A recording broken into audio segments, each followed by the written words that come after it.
بسم اللہ الرحمن الرحیم۔ السلام علیکم اسٹوڈنٹس، آج ہم اسلامیات 201 کا لیسن نمبر 2 ڈسکس کریں گے، جو کہ تقوی کے بارے میں ہے، اللہ کے خوف کے بارے میں، فیئر آف اللہ۔ تقوی کسے کہتے ہیں؟ Fear of Allah. Definition of تقوی یہ ہے کہ نبی اکرم صلی اللہ علیہ وسلم نے اپنی چھاتی کی طرف اشارہ کرتے ہوئے فرمایا کہ تقوی یہاں ہے، اور پھر قرآن پاک کی کچھ آیات کا حوالہ دیا، جو پہلی آیت یہ ہے، یا ایھا الذین آمنوا اتقوا اللہ وآمنوا برسولہ یؤتکم کفلین من رحمتہ ویجعل لکم نورا تمشون بہ ویغفر لکم۔ مومنو، خدا سے ڈرو اور اس کے پیغمبر پر ایمان لاؤ، وہ تمہیں اپنی رحمت سے دگنا اجر عطا فرمائیں گے۔ جو اللہ سے ڈریں گے اور اس کے پیغمبروں پر ایمان لے کر آئیں گے، اللہ تعالیٰ انہیں دگنا اجر عطا فرمائے گا اور تمہارے لیے روشنی کر دے گا جس میں چلو گے، اور تم کو بخش دے گا، اور خدا بخشنے والا مہربان ہے۔ آگے نیکسٹ آیت میں اللہ تعالیٰ فرماتے ہیں کہ یا اے ایمان والو، اگر تم اللہ کا تقوی اختیار کرو گے تو وہ تمہارے لیے حق و باطل میں فرق کرنے والی حجت، ہدایت مقرر فرما دے گا۔ پہلا انعام یہ ہے کہ اللہ تعالیٰ ہدایت عطا فرمائیں گے۔ دوسرا انعام یہ ہے کہ اللہ تمہارے دامن سے تمہارے گناہوں کو مٹا دے گا، اللہ تعالیٰ ہمارے گناہوں کو معاف فرما دیں گے۔ اور تیسرا انعام یہ ہے کہ اللہ تعالیٰ بخش دیں گے، اور اللہ بڑے فضل والا ہے۔ یہ تین انعامات اللہ تقوی اختیار کرنے والوں کو عطا فرماتے ہیں۔ آگے احادیث میں تقوی کا یعنی فرقان کے بارے میں فرمایا گیا۔ الحافظ ابن کثیر نے فرمایا اور دوسرے کچھ حضرات نے یہ فرمایا کہ فرقان کے معنی یہ ہیں کہ مشکلات میں سے نکل آنا، مشکلات میں سے نکل جانا۔ اور مجاہد نے اس میں اضافہ کرتے ہوئے فرمایا a way out from difficulty both in this world and in the hereafter۔ مشکلات سے اس دنیا میں بھی نکل آنا اور آخرت میں بھی اللہ تعالیٰ مشکلات سے حفاظت فرمائیں گے جو تقوی کو اختیار کرے گا، ٹھیک ہے۔ اور ابن عباس نے کہا کہ اس کے معنی ہے سلویشن، اور یہ ایک امپورٹنٹ MCQs ہے۔ آپ کا پیپر میں کئی مرتبہ آیا ہے کہ ابن عباس سے کیسے تقوی کو انہوں نے ڈیفائن کیا، فرقان کو ڈیفائن کیا۔ اور دوسری روایت میں ابن عباس فرماتے ہیں کہ دوسروں کی مدد کرنا، بینگ ہیلپڈ، یہ بھی فرقان کے معنی میں آتے ہیں۔ اور نیکسٹ ہم پڑھیں گے وچ ایکسپلینیشن اباؤٹ تقوی از موسٹ پاپولر۔ یہ آپ کا شارٹ کوسچن بھی بن سکتا ہے اور MCQs بھی بن سکتا ہے۔ وہ ایکسپلینیشن کس کی ہے؟ وہ ہے محمد بن اسحاق کی۔ انہوں نے فرمایا کہ سچ اور جھوٹ کے درمیان فرق کرنا فرقان کہلاتا ہے۔ اب ہماری قرآن کی تفاسیر میں اور احادیث میں جو فرقان کے معنی استعمال کیے گئے ہیں وہ یہی ہے کہ سچ اور جھوٹ میں، حق اور باطل میں فرق کرنے والی چیز فرقان ہے۔ This explanation from Ibn Ishaq is the most popular, most general of what has already proceeded, and it is necessary of consequence it, and it is a necessary consequence of it۔ یہ سب سے زیادہ عام پائی جاتی ہے احادیث اور تفاسیر کی کتاب میں۔ آگے ہم کنسیپٹ آف تقوی کے بارے میں پڑھیں گے۔ اب یہ بھی MCQs ہے۔ تقوی کس کو کہتے ہیں؟ پائٹی کو۔ یہ MCQs ہے، آپ کے پیپر میں بار بار آئے گا۔ ایک یہ امپورٹنٹ MCQs ہے اور یہ سیلویشن والا امپورٹنٹ MCQs ہے۔ تو اس میں بتایا گیا کہ تقوی کے معنی یہ ہے ٹو کلینز اور purify the heart and the civil. دل اور روح کو پاک یا صاف کرنا تقوی کہلاتا ہے، ٹھیک ہے۔ اور آگے سورہ شمس کی کچھ آیات ہیں، اس میں اللہ تعالیٰ اس فیکٹ کو پروو کرتے ہیں، تو اس کا میں آپ کو گوگل سے دکھا دیتا ہوں۔ پہلی آیت ہے والشمس وضحاہا، سورج کی قسم اور اس کی روشنی کی، والقمر اذا تلاہا، اور چاند کی جب اس کے پیچھے نکلے، والنہار اذا جلاہا، اور دن کی جب اسے چمکا دے، واللیل اذا یغشاہا، اور رات کی جب اسے چھپا لے۔ ایسے یہ 10 آیات ہیں، اس میں اللہ تعالیٰ نے اس فیکٹ کو پروو کرنے کی ہمیں ایک دلائل عطا فرمائے، ٹھیک ہے۔ تو آگے ہم چلتے ہیں۔ اگر آپ کو ان کچھ آیات میں مسئلہ بنے تو آپ آیات کا نمبر، جیسے میں نے ابھی اس پہ لکھا گوگل پہ سورہ الشمس 1 to 10 اردو ٹرانسلیشن، تو آپ کے سامنے ٹرانسلیشن شو ہو جائے گی۔ آپ کو اس میں فکر کرنے کی ضرورت نہیں ہے، آپ انگلش کا ترجمہ آرام سے یاد کر سکیں گے جب آپ کو اردو میں ذہن میں ہوگی، جب آپ کے ذہن میں اردو زبان ہوگی، ٹھیک ہے۔ Among the mission of the Prophet صلی اللہ علیہ وسلم، اللہ sent him with the command to purify the souls۔ اللہ تعالیٰ نے حضرت محمد صلی اللہ علیہ وسلم کو ایک اس مقصد کے لیے بھی بھیجا کہ تمام مسلمانوں کے دلوں کو، تمام مسلمانوں کی روح کو پاک صاف کرنا۔ اس میں اللہ تعالیٰ فرماتے ہیں هو الذی بعث فی الامیین رسولا منہم یتلو علیہم آیاتہ ویزکیہم ویعلمہ الکتاب والحکمہ۔ وہی تو ہے جس نے ان پڑھوں میں، انہی میں سے محمد صلی اللہ علیہ وسلم کو پیغمبر بنا کر بھیجا۔ ان پڑھوں سے کیا مراد ہے؟ عرب میں کوئی حکومت بھی کرنا نہیں چاہتا تھا، اتنا جہالت کا دور تھا۔ انہی لوگوں میں سے اللہ تعالیٰ نے محمد صلی اللہ علیہ وسلم کو پیغمبر بنا کر بھیجا، جو ان کے سامنے اس کی آیتیں پڑھتے اور ان کو پاک کرتے اور خدا کی کتاب یعنی اللہ کی کتاب اور دانائی سکھاتے تھے، اور اس سے پہلے تو یہ لوگ صریح گمراہی میں تھے، ٹھیک ہے، اس سے پہلے یہ لوگ صریح گمراہی میں تھے۔ یہ جہالت کے دور کے بارے میں اس آیت میں فرمایا گیا ہے۔ اب اس آیت میں ایک لفظ یوز ہوا ہے حکمہ والحکمہ، تو یہ اس کے بارے میں فرمایا جاتا ہے کہ ان دس آیت the word حکمہ is often translated as wisdom۔ یہ لفظ حکمہ کا بہادری کے طور پر استعمال کیا گیا۔ وزڈم کہتے ہیں بہادری کو، دلیری کو۔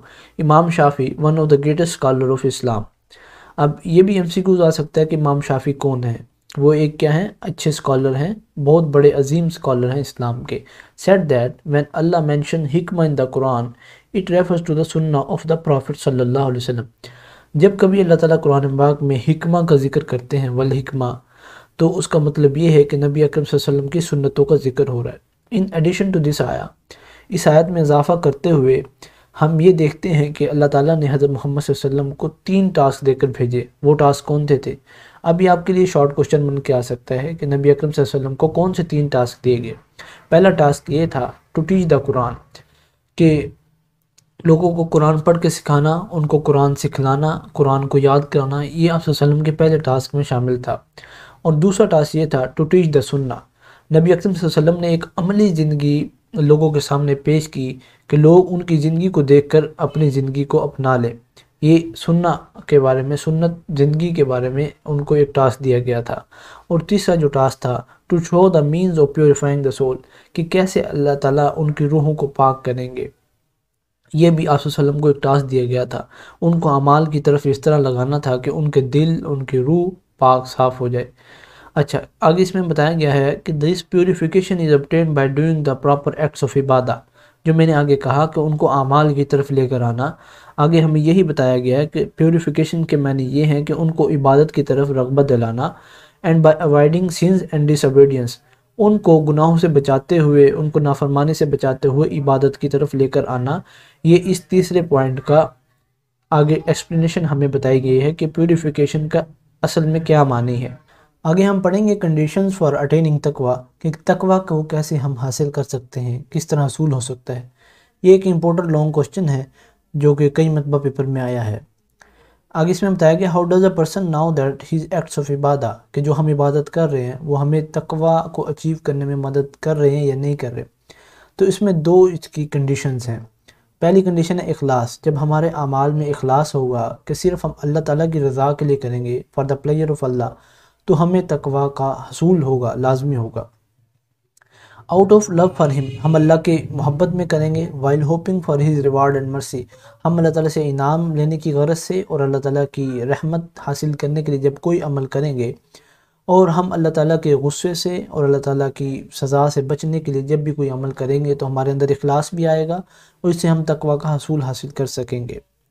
اور دوسری جو تقویٰ کی کنڈیشن ہے to do the deed in accordance with the authentic سنہ، کہ ہم سنت کے مطابق جو عمل بھی کریں، ہمارا جو عمل بھی ہو، چھوٹا بڑے سے بڑا، ہم سنت کے مطابق اس عمل کو کریں، ٹھیک ہے۔ جو بھی ہم عبادت کر رہے ہوں ہمیں یہ معلوم ہونا چاہیے کہ ہمارے نبی اکرم صلی اللہ علیہ وسلم نے اس کو کس طرح سے پرفارم کیا، ٹھیک ہے۔ تو کنسرننگ اخلاص، it must be present both before and after performing the deed, اخلاص کے بارے میں ہے کہ کسی عمل کو شروع کرنے سے پہلے اور بعد میں ہمیں اپنی نیت کو جانچ لینا چاہیے کہ ہم یہ عمل کس لیے کر رہے ہیں۔ لہذا کچھ لوگ اس طرح کہتے ہیں کہ میں اتنا نیک آدمی ہوں کہ میں یہ بھی کرتا ہوں وہ بھی کرتا ہوں، اس سے اخلاص ضائع ہو جاتا ہے۔ This formula of use to achieve تقویٰ، اگر ہم تقویٰ کو حاصل کرنے کے لیے اس فارمولے کا استعمال کریں گے تو انشاءاللہ ہم ایک دن تقویٰ لازمی حاصل کر لیں گے، ٹھیک ہے۔ تو یہ آپ کا ایک لانگ کوسچن بھی تھا۔ آگے ہم پڑھیں گے سگنیفیکنس آف تقویٰ پائٹی ان دا قرآن، قرآن کے ذریعے سے ہمیں تقویٰ کے بارے میں کیا معلومات ملتی ہیں، کیسے ہمیں تقویٰ کو ڈیولپ کرنے میں مدد حاصل ہوتی ہے۔ یا ایھا الذین آمنوا کتب علیکم الصیام کما کتب علی الذین من قبلکم لعلکم تتقون، اللہ تعالیٰ قرآن پاک میں فرماتے ہیں کہ ایمان والو، تم پر اسی طرح روزے فرض کیے گئے جیسے تم سے پہلے لوگوں پر فرض کیے گئے تھے تاکہ تم پرہیزگار بن جاؤ۔ اللہ تعالیٰ نے رمضان کے روزے اس لیے فرض کیے تاکہ ہم تقویٰ حاصل کر سکیں۔ This concept of taqwa wherein one seeks to protect oneself from the wrath of Allah، ہم اللہ کے غضب سے بچنے کے لیے بھی تقویٰ کو حاصل کرنے کی کوشش کرتے ہیں۔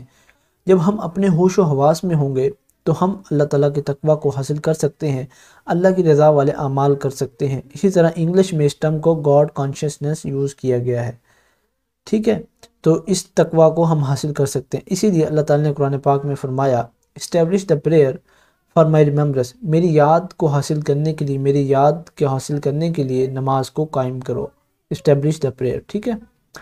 تو آگے اس پیراگراف میں ہمیں بتایا گیا ہے کہ it is when we forget Allah, جب ہم اللہ تعالیٰ کو بھول جاتے ہیں، اللہ تعالیٰ کو ہم پیچھے کر دیتے ہیں، تو شیطان کو کھلے راستے مل جاتے ہیں کہ وہ ہمیں برائی کی طرف لے جائے، ہمیں برائی کا راستہ سجیسٹ کرے، and we fall into evil, اور ہمیں گناہوں کی طرف راغب کر دے۔ جب مسلمان سرنڈر کر دیتا ہے اللہ تعالیٰ کے سامنے اپنے آپ کو، تو اللہ تعالیٰ اس کے دل میں تقوی پیدا فرماتے ہیں۔ It is this fear of Almighty God that keeps the heart of a believer awake and enables۔ جب اللہ تعالیٰ کا خوف ہمارے دل میں ہوتا ہے تو ہمارے دل اجاگر رہتے ہیں، ہمارے دل زندہ رہتے ہیں، اور ہمیں سچ اور غلط اور صحیح کے درمیان فرق کرنا ہمیں دکھا دیا جاتا ہے اللہ کی طرف سے۔ اور اس کے علاوہ تقوی is the only virtue that brings honor to a believer۔ تقوی ہی ایک صرف ایسی نیکی ہے، ایسا کام ہے جو ایک مسلمان کو، عورت ہو یا آدمی ہو، اسلامک سوسائٹی میں اس کو عزت دے سکتا ہے، ٹھیک۔ اللہ قرآن پاک کی آیت سورۃ الحجرات کی آیت نمبر 13 میں فرماتے ہیں، اے لوگو، ہم نے تمہیں مرد اور عورت پیدا کیا، ہم نے تمہیں بڑی بڑی قوموں اور قبیلوں میں تقسیم کیا تاکہ تم ایک دوسرے کو پہچان سکو۔ یہ اللہ تعالیٰ نے قبیلے کس لیے بنائے؟ تاکہ ہم ایک دوسرے کو پہچان سکیں۔ ان اکرمکم عند اللہ اتقاکم، بے شک اللہ کے نزدیک تم میں زیادہ باعزت وہ ہے جو تم میں زیادہ پرہیزگار ہو۔ بے شک اللہ خوب جاننے والا، خوب خبر رکھنے والا ہے، یہ اس آیت کا ترجمہ ہے، ٹھیک ہے۔ اللہ تعالیٰ نے قبیلے کیوں بنائے؟ تاکہ ہماری پہچان ہو سکے۔ اللہ تعالیٰ کے نزدیک سب سے باعزت شخص وہ ہے جو تقوی والا ہو، ٹھیک ہے۔ جسٹس، انصاف اور تقوی دو ایسے اصول ہیں جن سے ہم اللہ تعالیٰ کے کیننز، اللہ تعالیٰ کے اصول کے مطابق ہم زندگی گزار سکتے ہیں، جو کہ which according to the Holy Quran and the Sunnah is the basic article of faith۔ یقین کا، ایمان کا قرآن اور سنہ کے ساتھ بڑا گہرا تعلق ہے، ٹھیک ہے۔ آگے ہم پڑھیں گے، اللہ تعالیٰ نے قرآن پاک میں ایک اور آیت میں فرمایا اعدلوا هو اقرب للتقوی واتقوا اللہ ان اللہ خبیر بما تعملون۔ انصاف کرو، یہ پرہیزگاری کے زیادہ قریب ہے، اور اللہ سے ڈرو، بے شک اللہ تمہارے اعمال سے خبردار ہے۔ کہ ہم جب انصاف کریں گے تو ہمارے اندر تقوی پیدا ہوگا۔ قرآن پاک ایک آئیڈیل سوسائٹی بنانا چاہتا ہے تقوی کے ذریعے، تو اللہ تعالیٰ نے قرآن پاک میں فرمایا کنتم خیر امۃ اخرجت للناس، ٹھیک ہے، you are the best community created for the good of mankind, تم بہترین امت ہو، تم کو لوگوں کے نفع رسانی کے لیے بھیجا گیا ہے۔ The fear of Almighty Allah the root of all wisdom, اللہ تعالیٰ کا خوف، اللہ تعالیٰ کی خشیت تمام اعمال کی، تمام بہادری کی جڑ ہے۔ اور سورہ آل عمران میں اللہ تعالیٰ نے تقوی کو استقامت اور صبر کے ساتھ باندھ دیا ہے، ٹھیک ہے، تقوی کو استقامت اور صبر کے ساتھ باندھ دیا ہے۔ جب ہم پر کوئی مشکل مصیبت آئے تو ہم صبر کریں اللہ تعالیٰ کے لیے، اللہ تعالیٰ صبر کرنے والوں کے ساتھ ہے، اور استقامت رکھیں، جو عمل بھی کریں، ہم اگر ایک دن تھوڑا سا عمل کر رہے ہیں تو اس عمل کو ہم استقامت کے ساتھ روزانہ کرنے کی کوشش کریں۔ آگے آپ نے دیکھ لینا ہے، یہ آیات دی گئی ہیں، یہ کچھ آیات وہی ہیں جو اوپر دی گئی ہیں، اس کا میں نے آپ کو پہلے ہی وہاں ترجمہ بتا دیا ہے۔ آگے احادیث ہیں، ان کو بھی آپ دیکھ سکتے ہیں، ٹھیک ہے، یہ 2 احادیث دی گئی ہیں، ان کو بھی آپ دیکھ سکتے ہیں۔ آگے ہم لیسن نمبر 3 پڑھیں گے، اس کے لیے میں آپ سے اجازت چاہتا ہوں۔